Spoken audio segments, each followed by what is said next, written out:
Todos. Boa noite a todos. O assunto, eu não podia trazer outro, né? Senão, sobre as mães. Eu estou lendo a meditação de Ellen White e todo mês de maio, cada dia falando sobre a mãe, sobre um tópico. Então, como eu já li 14 dias, eu fiz desses 14 dias, né? Um resumão. Toda ela tem um ponto importante. Então, no dia 2 de maio, ela fala sobre as bênçãos para a mãe responsável. Aí é usado o texto em Filipenses, e lendo o texto parece que não combina com o título, mas a gente vai ver que combina. Filipenses 3, o verso 17 até o verso 19, diz assim: Sede também meus imitadores, irmãos, e tende cuidado segundo o exemplo que tendes em nós, pelos que assim andam. Porque muitos há, dos quais muitas vezes vos disse, e agora também digo, chorando, que são inimigos da cruz de Cristo, cujo fim é a perdição, cujo Deus é o ventre, cuja glória é para a confusão deles, que só pensam nas coisas terrenas.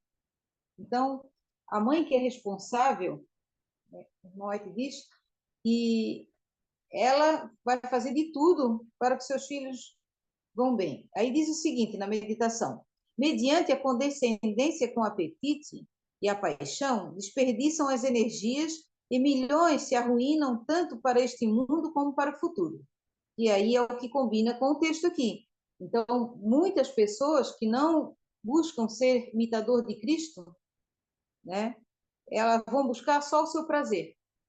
Então, essa condescendência com o apetite faz com que eles se arruinam, tanto para esse mundo que vivemos, quanto para o celestial, que não haverá lugar.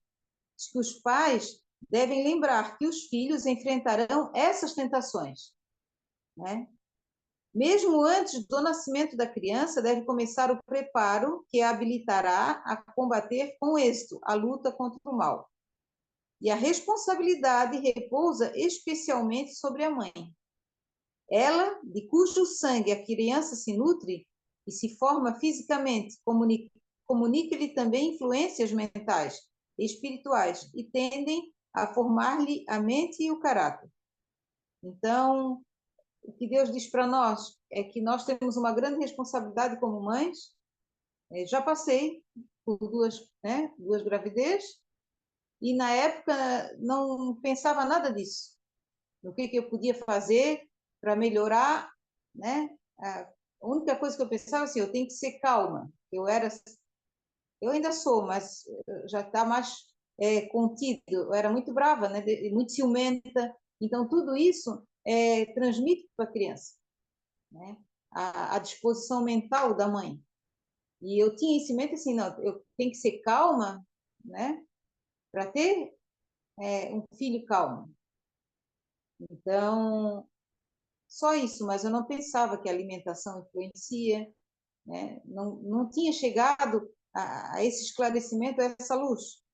Aí diz que Joquebede, a mãe de Moisés, não temeu o mandamento do rei. A gente conhece a história de Joquebede, né? Que o faraó mandou matar todos os meninos, porque o povo estava se multiplicando muito.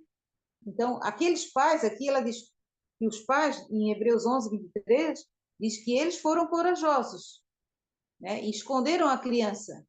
E aquela mãe foi corajosa, mais corajosa ainda quando colocou ele num cesto, confiando em Deus plenamente, que Deus protegeria, e ela orou para que aquele filho fosse protegido por Deus.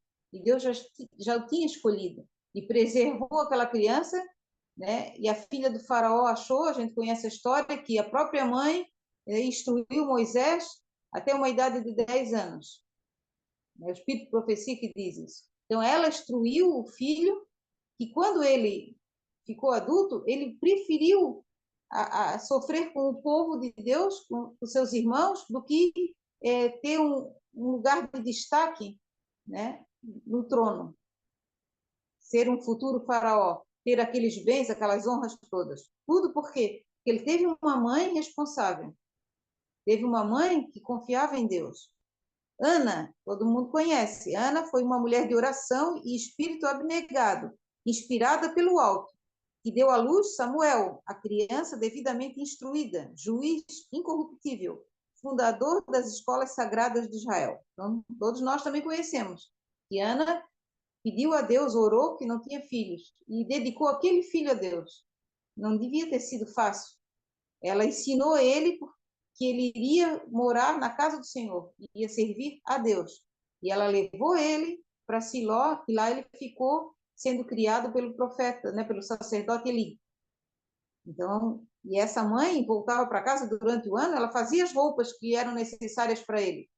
E não menciona, provavelmente ela era responsável a ponto de todos os dias orar por aquele filho. Né? E Deus a abençoou, que ela teve outros filhos. Mas Samuel era o filho da bênção, porque ela pediu, né? Ela orou a Deus.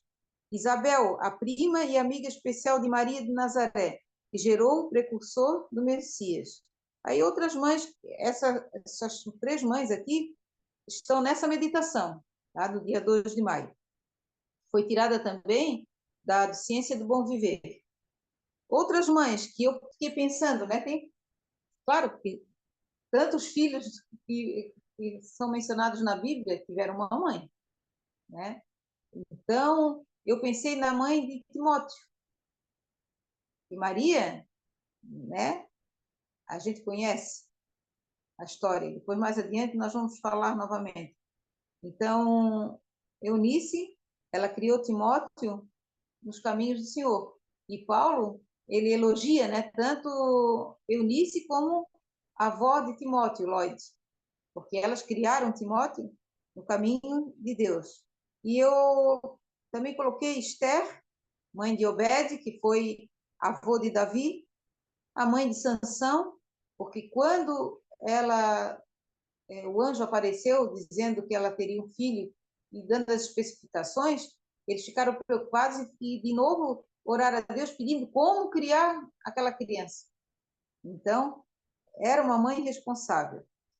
Aí na meditação do dia 3, diz que toda mãe cristã deve ser uma grande missionária no lar. Sua obra é sagrada e importante, tanto para o bem quanto para o mal. Nós vimos grandes homens na história que tiveram uma mãe que não os ensinou no caminho do Senhor. E aí fizeram barbáries, né? Mas as mães responsáveis, elas têm uma obra sagrada de Deus para levar seus filhos para o caminho do bem. E na meditação do dia 4 de maio, eu esqueci de botar aqui perto de mim, só um pouquinho. Porque eu não escrevi tudo, né? Minha mão não comporta. Mas também são tudo frases, tá? O dia 4 de maio, que são duas que eu queria ler, né? Mas eu achei muito interessante. E sabe os conselhos de uma mãe que ora. Então, a mãe que ora, ela tem grande poder. E Ellen White, ela escreveu uma carta para o seu filho, porque ela orava pelos filhos. Seu filho já adulto, seu filho Edson. Então, ela disse o seguinte: vocês, meus filhos, entregaram o coração um ao outro da mesma forma como deram inteiramente e sem reservas a Deus. Então, Edson casou com Emma, nome da esposa dele. Eu não me lembro na sequência, ele tinha um filho mais velho, Willie, né? O mais velho mesmo morreu. E então ela teve só esses dois filhos que sobreviveram, foi o William e Edson. Edson e Emma, eles casaram e eles não tiveram filhos, tá? Toda a vida, toda a história deles, eles não tiveram herdeiros. Diz assim, ela disse para eles, né? Meu filho, guarde-se, em nenhum momento manifeste a menor inclinação que lembre um espírito ditatorial e arbitrário. Era o conselho que ela estava dando para o filho que tinha recém-casado. Haverá recompensa em cuidar de suas palavras antes de dizê-las. Isso será mais fácil do que retratá-las ou apagar sua impressão depois. Fale sempre bondosamente. Suavize os tons da voz. Permita que somente amor, bondade, mansidão sejam expressos em seu semblante, em sua voz. Faça disso uma atividade que difunda raios de luz, mas nunca permita que fique uma nuvem. Emma será tudo o que você quiser, caso seja cauteloso e não lhe der nenhum motivo para sentir-se aflita, perturbada e duvidar da genuinidade de seu amor. Podem tornar correto, nobre, elevado e agradável o caminho da vida um do outro. Estejam dispostos a ceder. Edson, ceda algumas vezes em seu julgamento. Não seja duro, mesmo se o seu procedimento lhe parecer sensato. Você deve ser complacente, paciente, bondoso, sensível, compassivo e educado, mantendo as pequenas cortesias da vida, os atos afetuosos, a ternura, as palavras cordiais e encorajadoras. Que as bênçãos de Deus repousem sobre vocês, meus filhos. É a oração de sua mãe, de sua querida mamãe. Então, ela tinha essa preocupação com os filhos e com as pessoas a quem Deus já deu a incumbência dela, né, de levar avante a sua palavra. Até um outro livro que eu estou lendo, de 1888, eu já estou no volume 2, ela escreve cartas para a Nora. Então, no volume 1, eu não tinha me atinado, né? A Nora, mulher do filho mais velho, William. Então, ela não foi nessa conferência de 1888. No volume 1, ela não disse por quê. No volume 2, ela menciona, porque ela estava doente, estava muito doente, a doença dela era grave. Então, ela dizia, mamãe está orando por você, porque ela chamava de filha. E ela disse, a mãe ora por você, nós estamos... Aí ela contava, né, do que estava acontecendo lá, e depois, numa outra conferência que teve, em 1889, mas o assunto ainda era os problemas da conferência de 1888, e ela disse que eu estou orando para que Deus a cure, mas coloque-se na mão de Deus, que Ele faça a sua vontade. Essa nora dela veio a falecer. Aí, o filho depois ele casou novamente. Mas ela, em todos os momentos, ela sempre procurou, né, ter o coração apegado a seus filhos, a suas noras. Ela procurou ser uma mãe, né, dedicada e responsável. E na meditação do dia 5, está no livro Conselhos a Pais, Professores e Estudantes, diz que a mãe deve sentir sua necessidade da guia do Espírito Santo. Porque se nós, como mães, sentirmos essa necessidade do Espírito Santo na nossa vida, a gente vai sempre pedir essa orientação que devemos fazer para com os filhos, né? Diz que então a mãe deve sentir sua necessidade da guia do Espírito Santo, para que ela mesma possa ter uma experiência genuína de submissão ao caminho e vontade de Deus. Então, que a gente possa se colocar sempre nas mãos do Espírito Santo, pedindo sempre a sua orientação, ser submissa, né, à vontade de Deus. E na meditação, dia 7 de maio, foi tirada de um livro que está em inglês, de 1880. Diz que o poder de uma mãe que ora é indizível. Aí essa palavra deve ser alguma coisa que realmente não tem como... eu achei assim, não se divide ou é algo extraordinário. Eu fui no dicionário, né? Indizível quer dizer que não pode ser traduzido em palavras. Bonito, né? Então, o poder de uma mãe que ora não se traduz em palavras, a gente não consegue nem traduzir. O efeito que tem, né? O poder de uma mãe que ora. Porque Deus, Ele conhece cada mãe. Ele escolheu, diz que o poder na Terra, né? Hoje, várias pessoas usaram alguns textos assim do Espírito de Profecia, né? Que o maior poder, né, na Terra é de uma mãe que ora. Então, quando ela se dedica e coloca aos pés do Salvador os seus problemas, ela ela tem um aliado forte, né? Então, nessa meditação, eu tenho só duas frases, além do título, né? Que o título é O Poder de uma Mãe que Ora é Indizível. Não é do dia 7. O parágrafo 1 diz assim, ó. Se as mães apenas sentissem a importância de sua missão, se dedicariam muito à oração secreta, apresentando seus filhos a Jesus, implorando sobre eles suas bênçãos e suplicando sabedoria para desincumbir-se retamente de seus sagrados deveres. E aí, no parágrafo 4, ela diz: não há como valorizar demais o poder das orações de uma mãe. Aquela que se ajoelha ao lado do filho ou da filha em suas dificuldades de infância, nos perigos da juventude, só vai saber no juízo que influência suas orações exerceram sobre a vida dos filhos. É só no juízo que vamos ver, né? Se eles vão alcançar a salvação ou não, ou o que elas fizeram, né, para que aquele final, aquele desfecho aconteceu. Sabemos que depois que os filhos ficam adultos, eles têm a responsabilidade. Nós tivemos lá atrás. Quem já tem filho adulto já teve essa responsabilidade, né? Mas não, isso não impede que a gente continue orando pelos nossos filhos, né? Para que o Espírito Santo toque o coração deles, para que o Espírito Santo reviva na memória deles aquilo que eles já aprenderam na infância. Então, isso é muito importante. Por isso que diz que o poder de uma mãe que ora não dá de medir em palavras. Muito importante. Na meditação do dia 8, diz que tem um exemplo de mãe, que foi a mãe de John Hus. Ele foi, né, lá um dos arautos da Reforma Protestante. Então, no parágrafo 2, diz assim, olha, isso da mãe... Ah, não, o dia 8 ainda não é essa. Diz que todas as coisas são possíveis ao que crê. Ninguém que vá ao Senhor com sinceridade de coração ficará desapontado.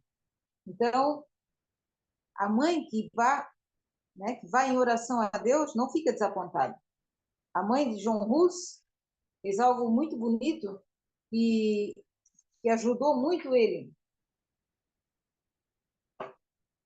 Eu acho que eu marquei o dia errado.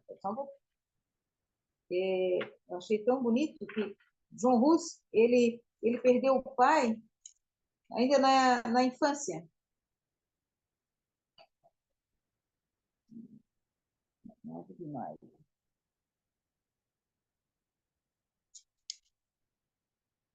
Eu marquei errado, que pena. E ele perdeu o pai quando ele era pequeno e a mãe é que o levou. Ela queria que ele fosse estudar, tá? Na, numa universidade. Então ela tinha poucos recursos, ela foi com ele nessa viagem para ajudá-lo, né? E ela, antes dele se despedir dele, ela se ajoelhou e fez uma oração, né, entregando o filho nas mãos de Deus, para que ele fosse livre das influências corruptoras, né, de onde ele estava indo estudar. E Deus ouviu a oração daquela mãe. Ela se ajoelhou ao lado dele, quando eles chegaram lá na cidade, e ela fez essa oração, dedicando, né, o filho, pedindo a Deus que ajudasse. Então, é muito importante, né, essa parte que a mãe desempenha. E pena, simplesmente sumiu. Eu marquei no dia 9, mas não era no dia 9. Pena. Ah, também estava dia 9 de abril.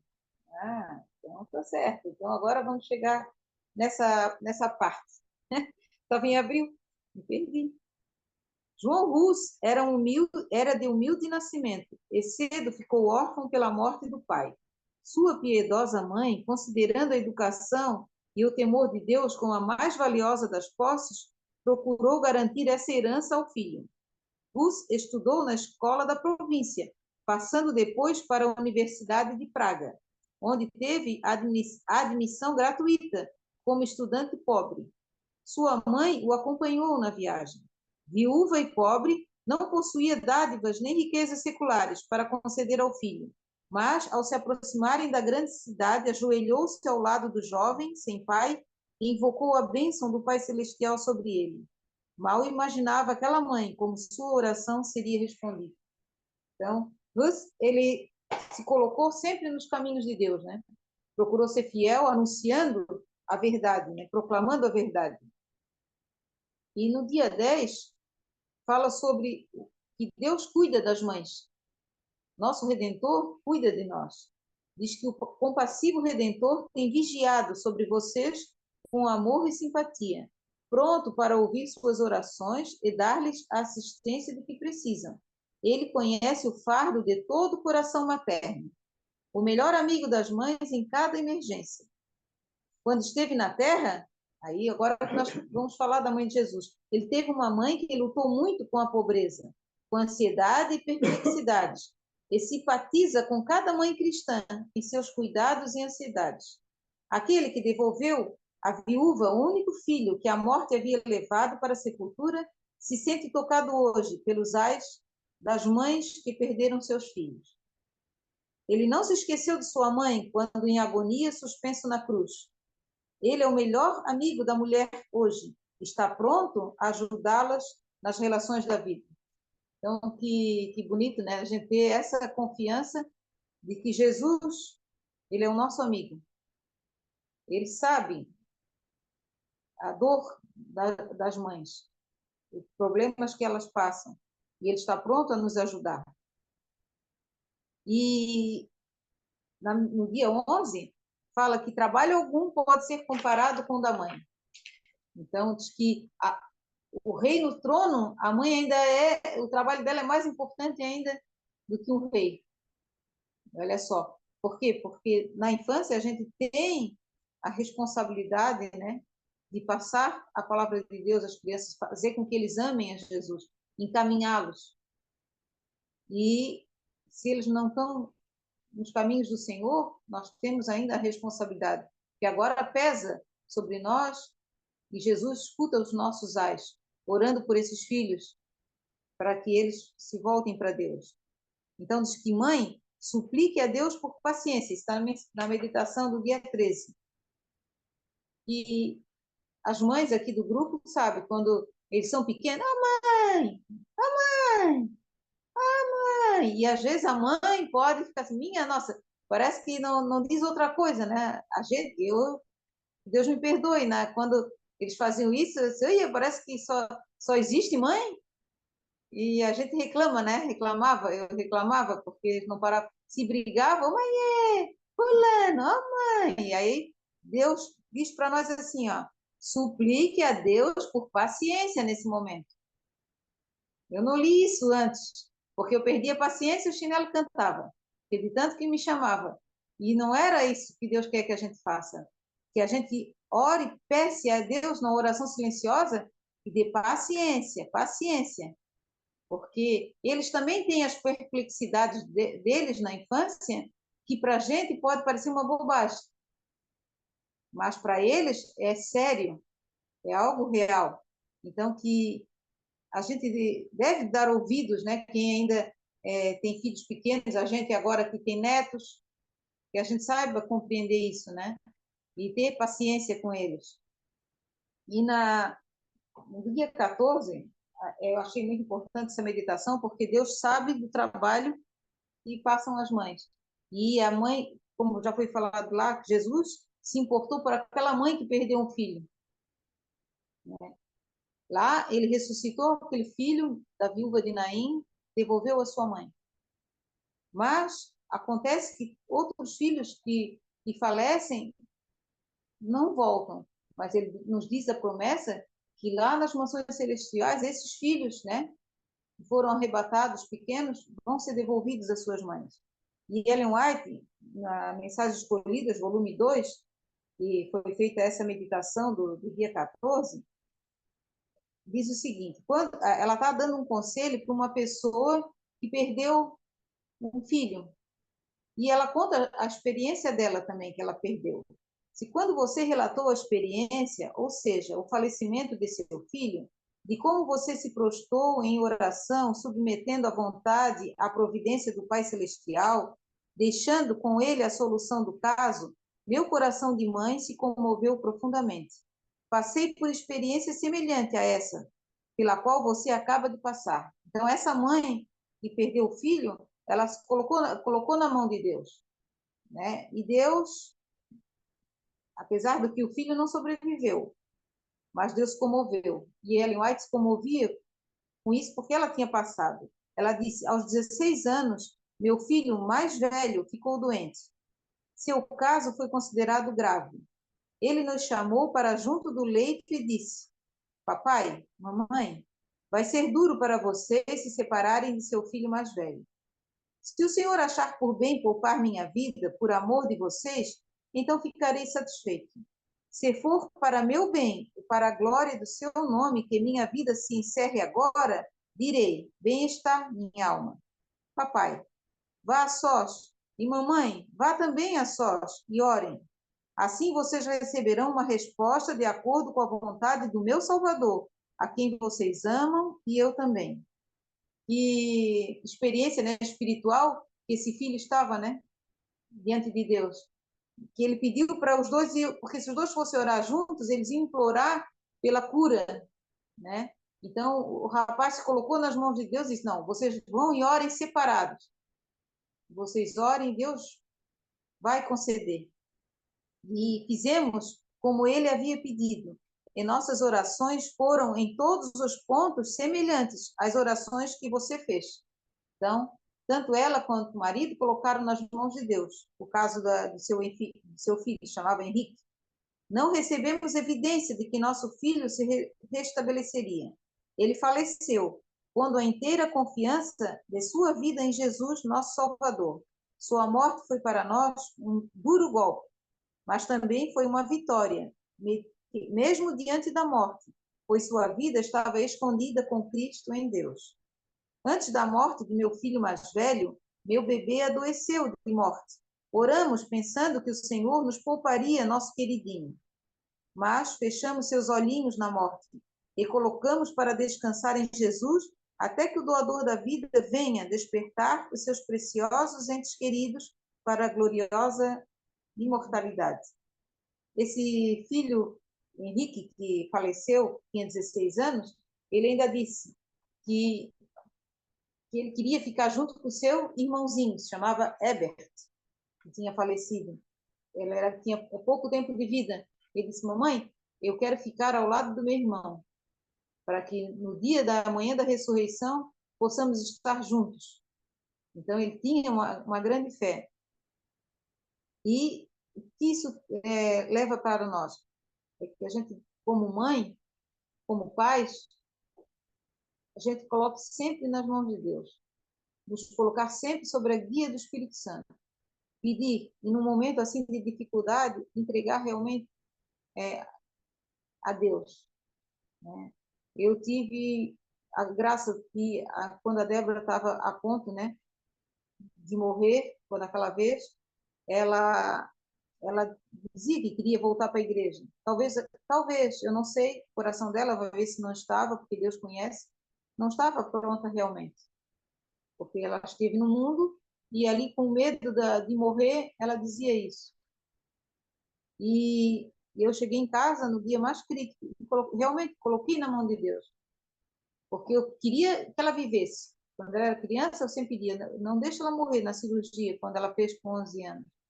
E implorei, mas não pensei, né, em colocar totalmente na mão de Deus. Então, quando eu coloquei nas mãos de Deus, naquele dia, naquela noite eu dormi calma. Foi a melhor noite que eu tive de todo aquele período dela, da doença dela. Então, e Deus achou por bem poupá-la. Ela disse que voltou, mas não firmou, porque ela não tinha voltado para Jesus, ela estava voltando para a igreja. Então, para a igreja não é a mesma coisa do que voltar para Jesus, se entregar a Deus verdadeiramente. Então, agora, como meu papel, e como de outras mães que os seus filhos não estão nos caminhos do Senhor, é orar. pedir a guia do Espírito Santo todos os dias. E lembrar que o poder de uma mãe que ora não dá de medir em palavras, não dá de se traduzir. Deus nos ajude, nos abençoe. Amém.